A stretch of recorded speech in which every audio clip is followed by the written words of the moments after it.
MLA తెల్ల Venkatrao respond అవుతున్నారు. ఒకసారి బయట చూద్దాం. పీసీఆర్ ఎప్పుడైనా శిరస భాష నేను నమ్ముతున్నాను. జడ్జిమెంట్ ని అంగీకరిస్తాం. ఏమిచ్చినా జడ్జిమెంట్ డూవాడైనట్టు ఏమిచ్చినా కానీ జడ్జిమెంట్ అనేది జడ్జిమెంట్ ని అంగీకరిస్తున్నాం. మేము ఈరోజు విశ్వాసంతో అభివృద్ధి కొరకు నడుస్తున్నాం. దానికే విలీనం అయిపోలేదు, పార్టీకి విలీనం అవ్వలేదు. పార్టీ ప్రజలకి, డెవలప్మెంట్ కి, అభివృద్ధికి, సంక్షేమం ప్రజలకు అందాలి. నేను ఎమ్మెల్యేగా గెలిచాను, అభివృద్ధి చేయాలనే ఆకాంక్షతో ఈ రోజు ప్రభుత్వం తెలంగాణ ఏదైతే కాంగ్రెస్ ప్రభుత్వం చేస్తున్న అభివృద్ధి ఏదైతే ఉందో దానికి ఈరోజు ప్రజలందరూ ఆహ్వానిస్తారు. కోర్టు జడ్జిమెంట్ ఎప్పుడైనా శిరస భాష నేను నమ్ముతున్నాను. జడ్జిమెంట్ ని అంగీకరిస్తాం. ఏమిచ్చినా జడ్జిమెంట్ డూవాడైనట్టు ఏమిచ్చినా కానీ జడ్జిమెంట్ అనేది జడ్జిమెంట్ ని అంగీకరిస్తున్నాం. మేము ఈరోజు విశ్వాసంతో అభివృద్ధి కొరకు నడుస్తున్నాం. దానికే విలీనం అయిపోలేదు, పార్టీకి విలీనం అవ్వలేదు. పార్టీ ప్రజలకి, డెవలప్మెంట్ కి, అభివృద్ధికి, సంక్షేమం ప్రజలకు అందాలి.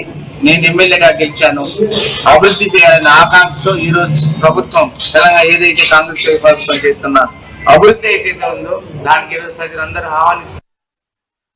కోర్టు జడ్జిమెంట్ ఎప్పుడైనా శిరస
స్పీకర్ నిర్ణయం ఎట్లా ఉండబోతోంది? స్పీకర్ విచారణకు పిలుస్తారా ఈ ఎమ్మెల్యేలను?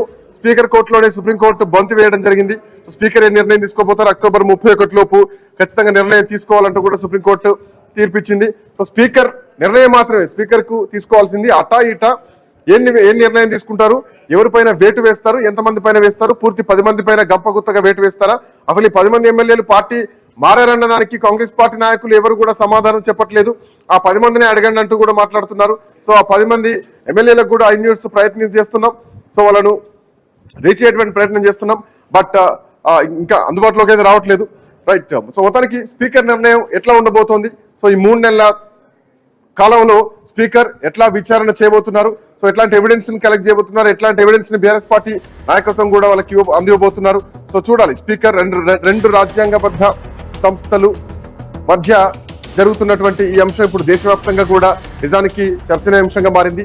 స్పీకర్ ని నేరుగా ఆదేశించేటువంటి అధికారం, ఎందుకంటే రాజ్యాంగబద్ధ పదవిలో ఉన్నారు కాబట్టి, 2 రాజ్యాంగబద్ధంగానే సుప్రీంకోర్టు ఉంది కాబట్టి అట్లాంటి నిర్ణయం దిశగా సుప్రీంకోర్టు అడుగులు వేయం. అయితే గతంలో ఇచ్చినటువంటి కోర్టుల తీర్పుల నేపథ్యంలో బీఆర్ఎస్ పార్టీ తరఫున ఎట్లాంటి అడుగులు ముందు పడబోతున్నాయి లీగల్ గా?